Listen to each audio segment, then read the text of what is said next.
ಇವತ್ತಿನ ವಿಡಿಯೋದಲ್ಲಿ ಯಾವಾಗಲೂ ಒಂದೇ ರೀತಿಯಾಗಿ ಎಗ್ ಕರಿನ ಮಾಡ್ತಾ ಇದ್ರೆ ಈ ರೀತಿಯಾಗಿ ಒಂದ್ಸಲ ಹರಿಯಾಲಿ ಎಗ್ ಕರಿನ ಮಾಡಿ ನೋಡಿ. ಇಂಗ್ರೀಡಿಯೆಂಟ್ಸ್ ಕೂಡ ತುಂಬಾ ಕಡಿಮೆ, ಮಾಡೋದು ಸುಲಭ, ಹಾಗೆ ತುಂಬ ಬೇಗನೂ ಸಹ ಆಗುತ್ತೆ. ಇದನ್ನು ಚಪಾತಿ ಮಾತ್ರ ಅಲ್ಲದೆ ಇಡ್ಲಿ, ದೋಸೆ, ಬಿರಿಯಾನಿ ಜೊತೆ ಅಂತೂ ಬೆಸ್ಟ್ ಅಲ್ಲೇ ಬೆಸ್ಟ್ ಕಾಂಬಿನೇಷನ್ ಇದು.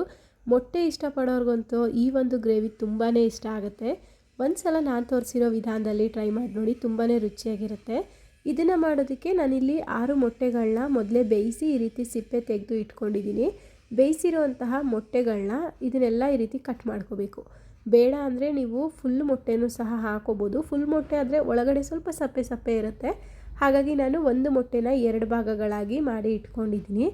ನಂತರ ಸ್ಟವ್ನ ಆನ್ ಮಾಡಿಕೊಂಡು ಒಂದು ಪ್ಯಾನ್ ಇಟ್ಟು ಅದಕ್ಕೆ 1 ಟೀ ಸ್ಪೂನ್ ಆಗುವಷ್ಟು ಎಣ್ಣೆನ ಹಾಕ್ಕೊಂಡಿದ್ದೀನಿ.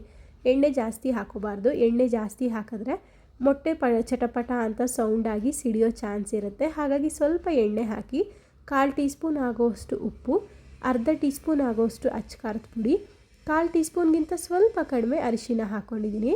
ನಂತರ ಇದನ್ನು ನೀಟಾಗಿ ಮಿಕ್ಸ್ ಮಾಡ್ಕೋಬೇಕು. ಸ್ಟವ್ನ ಲೋ ಫ್ಲೇಮಲ್ಲೇ ಇಟ್ಕೊಳ್ಳಿ. ಹೈ ಫ್ಲೇಮಲ್ಲಾದರೆ ಮಸಾಲೆ ಎಲ್ಲ ಸೀದೋಗುತ್ತೆ. ಹಾಗಾಗಿ ಎಣ್ಣೆ ಬಿಸಿ ಆಗೋದಕ್ಕಿಂತ ಮುಂಚೆನೇ ಎಲ್ಲ ಮಸಾಲೆಗಳನ್ನ ಹಾಕ್ಕೊಂಡು ಈ ರೀತಿ ಮೊಟ್ಟೆನ ಸೇರಿಸ್ಕೋಬೇಕು. ಕೆಲವೊಬ್ಬರು ನಾನು ಈ ಒಂದು ಸ್ಪ್ಯಾಚುಲನ ತೋರಿಸಿದಾಗ ಪ್ಲ್ಯಾಸ್ಟಿಕ್ನ ಯೂಸ್ ಮಾಡಬೇಡಿ ಅಂತ ಹೇಳಿದ್ದೀರಾ. ಇದು ಪ್ಲ್ಯಾಸ್ಟಿಕ್ ಅಲ್ಲ, ಫುಡ್ ಗ್ರೇಡೆಡ್ ಸಿಲಿಕಾನು. ಇದನ್ನು ಅಡುಗೆಗಳಿಗೆ ಉಪಯೋಗಿಸೋದಕ್ಕೆ ಅಂತಲೇ ಮಾಡಿರ್ತಾರೆ. ಬಿಸಿಗೆ ಮೆಲ್ಟ್ ಆಗೋದಿಲ್ಲ, ಏನೂ ಆಗಲ್ಲ. ಸ್ಟವ್ನ ಲೋ ಫ್ಲೇಮಲ್ಲೇ ಇಟ್ಕೊಂಡು ಮೊಟ್ಟೆ ಎಲ್ಲ ಈ ರೀತಿ ಒಂದು ಸೈಡ್ ಚೆನ್ನಾಗಿ ಫ್ರೈ ಆದಮೇಲೆ ಇನ್ನೊಂದು ಸೈಡ್ ಸಹ ಎಲ್ಲನೂ ಈ ರೀತಿ ಉಲ್ಟಾ ಮಾಡಿಕೊಂಡು ಮತ್ತೆ ಇದನ್ನು ಫ್ರೈ ಮಾಡ್ಕೋಬೇಕು. ಎಣ್ಣೆ ಜಾಸ್ತಿ ಹಾಕಿಬಿಟ್ರೆ ಈ ರೀತಿ ಮೊಟ್ಟೆ ಹಾಕಿದಾಗ ಮೊಟ್ಟೆ ಎಲ್ಲ ಸಿಡಿಯೋ ಚಾನ್ಸ್ ಇರುತ್ತೆ. ಹಾಗಾಗಿ ಸ್ವಲ್ಪನೇ ಎಣ್ಣೆ ಹಾಕ್ಕೊಂಡಿದ್ದು. ಇದೆಲ್ಲ ಚೆನ್ನಾಗಿ ಈ ರೀತಿಯಾಗಿ ಫ್ರೈ ಆದಮೇಲೆ ಸ್ಟವ್ನ ಆಫ್ ಮಾಡ್ಕೊಂಡ್ಬಿಟ್ಟು ಸೈಡಲ್ಲಿ ತೆಗೆದಿಟ್ಕೊಂಡಿದ್ದೀನಿ. ನೆಕ್ಸ್ಟ್ ಇದಕ್ಕೆ ಮಸಾಲೆನ ರೆಡಿ ಮಾಡ್ಕೋಬೇಕು. ಹಾಗಾಗಿ ಮಿಕ್ಸಿ ಜಾರ್ಗೆ ಖಾರಕ್ಕೆ ಎಷ್ಟು ಬೇಕಾಗುತ್ತೆ ಅಷ್ಟು ಹಸಿಮೆಣಸಿನ್ಕಾಯಿ, ನಾನಿಲ್ಲಿ 6 ಹಸಿಮೆಣಸಿನ್ಕಾಯಿನ ಹಾಕ್ಕೊಂಡಿದ್ದೀನಿ. 1 ಹಿಡಿ ಆಗುವಷ್ಟು ಪುದೀನ ಸೊಪ್ಪು, 1 ಹಿಡಿ ಆಗುವಷ್ಟು ಕೊತ್ತಂಬರಿ ಸೊಪ್ಪು, ಅರ್ಧ ಇಂಚ್ ಆಗುವಷ್ಟು ಶುಂಠಿ, 1 ಗೆಡ್ಡೆ ಬೆಳ್ಳುಳ್ಳಿನ ಸಿಪ್ಪೆ ತೆಗೆದು ಹಾಕ್ಕೊಂಡಿದ್ದೀನಿ. ನಂತರ 6ರಿಂದ 7 ಆಗುವಷ್ಟು ಗೋಡಂಬಿನ ಹಾಕ್ಕೊಳ್ತಾ ಇದ್ದೀನಿ. ಜೊತೆಗೆ 3 ಸ್ಪೂನ್ ಆಗುವಷ್ಟು ಮೊಸರು.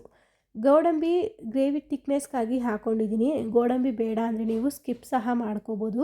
ಸ್ವಲ್ಪ ನೀರನ್ನು ಸೇರಿಸ್ಕೊಂಡು ಇದನ್ನು ಈ ರೀತಿಯಾಗಿ ರುಬ್ಕೋಬೇಕು. ಇದಿಷ್ಟೇ ಇಂಗ್ರೀಡಿಯೆಂಟ್ಸ್, ಇದಕ್ಕೆ ಬೇರೆ ಏನು ಸೇರಿಸೋದು ಬೇಡ.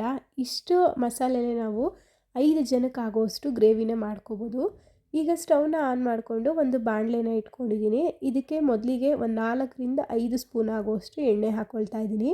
ಎಣ್ಣೆ ಸ್ವಲ್ಪ ಜಾಸ್ತಿನೇ ಹಾಕ್ಕೊಳ್ಳಿ, ಗ್ರೇವಿ ಚೆನ್ನಾಗಿ ಬರುತ್ತೆ. ಎಣ್ಣೆ ಎಲ್ಲ ಸ್ವಲ್ಪ ಬಿಸಿ ಆಗಬೇಕು. ಎಣ್ಣೆ ಬಿಸಿ ಆದಮೇಲೆ 1 ಟೀ ಸ್ಪೂನ್ ಆಗುವಷ್ಟು ಜೀರಿಗೆ ಕಾಳನ್ನು ಹಾಕ್ಕೊಂಡಿದ್ದೀನಿ. ಇದಕ್ಕೆ ಸಣ್ಣದಾಗಿ ಕಟ್ ಮಾಡಿರುವಂತಹ 2 ಮೀಡಿಯಮ್ ಸೈಜ್ ಈರುಳ್ಳಿನ ಹಾಕಿ ಇದೆಲ್ಲ ಸ್ವಲ್ಪ ಕಲರ್ ಚೇಂಜ್ ಆಗೋವರೆಗೂ ಸಹ ಬಾಡಿಸ್ಕೋಬೇಕು. ಇದು ಪೂರ್ತಿ ಕಲರ್ ಚೇಂಜ್ ಆದಮೇಲೆ ನಾವು ಬೇರೆ ಇಂಗ್ರೀಡಿಯೆಂಟ್ಸ್ಗಳನ್ನ ಹಾಕ್ಕೋಬೇಕಾಗತ್ತೆ. ಈರುಳ್ಳಿ ಹಾಕಿದಷ್ಟು ಸಹ ಗ್ರೇವಿನೂ ಚೆನ್ನಾಗಾಗುತ್ತೆ, ಹಾಗೆ ಗ್ರೇವಿನೂ ನಮಗೆ ಸ್ವಲ್ಪ ಜಾಸ್ತಿ ಒದಗುತ್ತೆ. ಹಾಗಾಗಿ ನಾನು ಈರುಳ್ಳಿನ ಹಾಕ್ಕೊಂಡಿದ್ದೀನಿ. ಇದಕ್ಕೆ 1 ಟೀ ಸ್ಪೂನ್ ಆಗುವಷ್ಟು ಗರಂ ಮಸಾಲಾನ ಸೇರಿಸ್ಕೊಂಡಿದ್ದೀನಿ. ಜೊತೆಗೆ ರುಚಿಗೆ ಎಷ್ಟು ಬೇಕಾಗುತ್ತೆ ಅಷ್ಟು ಉಪ್ಪನ್ನು ಹಾಕ್ಕೊಂಡಿದ್ದೀನಿ. ಅರ್ಧ ಸ್ಪೂನ್ ಆಗುವಷ್ಟು ಧನಿಯಾ ಪುಡಿನ ಹಾಕ್ಕೊಂಡಿದ್ದೀನಿ. ಇದಿಷ್ಟೇ, ಬೇರೆ ಏನು ಜಾಸ್ತಿ ಹಾಕ್ಕೊಳ್ಳೋದೆಲ್ಲ ಬೇಡ. ಗರಂ ಮಸಾಲ ಆಗಲಿ, ಧನಿಯಾ ಪುಡಿ ಆಗಲಿ, ಇದು ಯಾವುದು ಜಾಸ್ತಿ ಸೇರಿಸೋದು ಬೇಡ. ಎಲ್ಲನೂ ಅರ್ಧ ಸ್ಪೂನ್ 1 ಸ್ಪೂನ್ ಹಾಕ್ಕೊಂಡ್ರೆ ಸಾಕಾಗುತ್ತೆ. ಮಸಾಲೆ ಎಲ್ಲ ಸೇರಿಸಿ ಒಂದು ಸಲ ಮಿಕ್ಸ್ ಮಾಡ್ಕೊಂಡ್ಮೇಲೆ 2 ಸ್ಪೂನ್ ಆಗುವಷ್ಟು ಮೊಸರನ್ನ ಹಾಕ್ಕೊಂಡು ಬೇಗ ಈ ರೀತಿ ಮಿಕ್ಸ್ ಮಾಡ್ಕೋಬೇಕು. ಬಿಸಿಗೆ ಮೊಸರು ಹಾಕ್ಬಾರ್ದಲ್ವ ಅಂತ ಹೇಳ್ತಾರೆ, ಆದರೆ ಮೊಸರು ಹಾಕಿದ ತಕ್ಷಣ ಈ ರೀತಿಯಾಗಿ ಮಿಕ್ಸ್ ಮಾಡ್ಕೊಂಡ್ಬಿಟ್ಟು ಟೈಮ್ ಕೊಡದೇರ ಇದಕ್ಕೆ ರುಬ್ಬಿರೋ ಅಂತಹ ಮಸಾಲೆನ ಸೇರಿಸ್ಕೋಬೇಕು.